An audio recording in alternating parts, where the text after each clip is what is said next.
You want to watch something? The game's on. No. You hungry? I'll heat something up. No. Saul, ever since you got back, you've been acting strange. What did Danny want? Nothing. Nothing? How could he want nothing?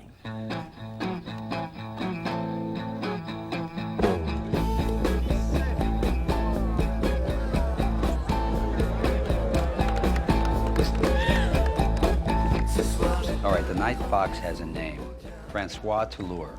Baron Francois Tolour. Father was a French industrialist, mother was Italian nobility. He never met her, but he inherited her title.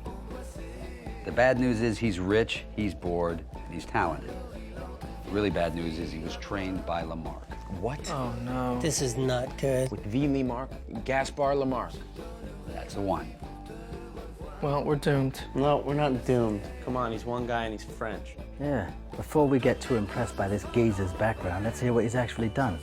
He started in the early 90s. Bank of Geneva, the Danish Treasury, the Bank of Italy, AMC Amro, the Brussels Diamond Exchange, the Antwerp Diamond Exchange. Wait, all those in the 1990s? I'm only up to 96. Seriously? In 97, he went through an art phase. He hit the Tate in London, the Louvre in Paris twice, and Prado. Wait, no, hang on. The Prado Museum in 97? That was Moretti. Everyone He knows is Moretti. It's one of his aliases. 他还要弄别的什么工作吗？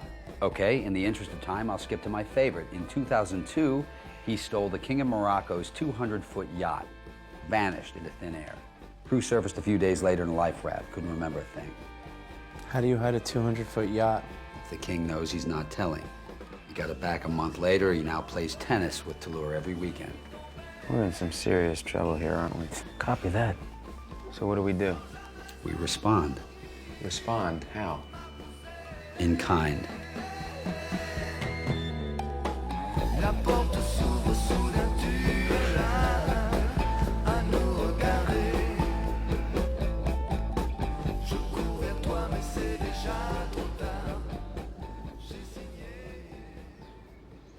Quelle joie et quelle surprise de vous voir ici. Mr. Ocean. You broke rule number 1, and that has consequences. Oh, you must be talking about the paintings. Don't worry. You'll be dead in 5 days and I'll get my paintings back. Unless you have an accident first. I don't think so, Daniel. Perhaps I should explain to you why I'm tormenting you like this. I'd like that. Well, you see, last month I was in Portugal to see my mentor. Lamarck. Indeed. A very loud and annoying American businessman was there the same day. He worked for a big insurance company. He's the one who suggested Benedict to you as a potential mark. You know the man? What about him?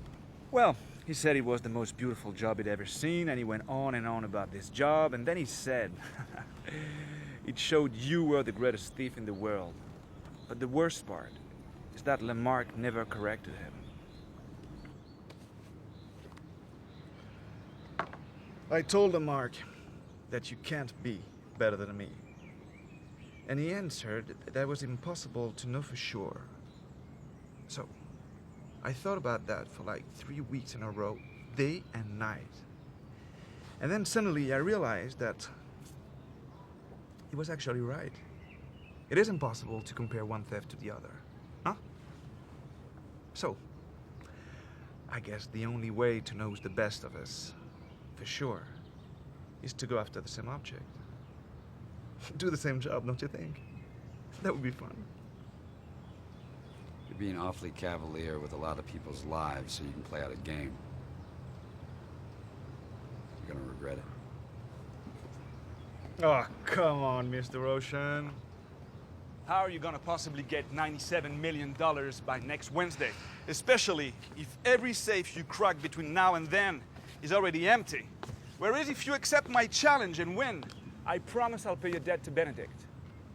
And Lamarck will hold my money in escrow as a guarantee.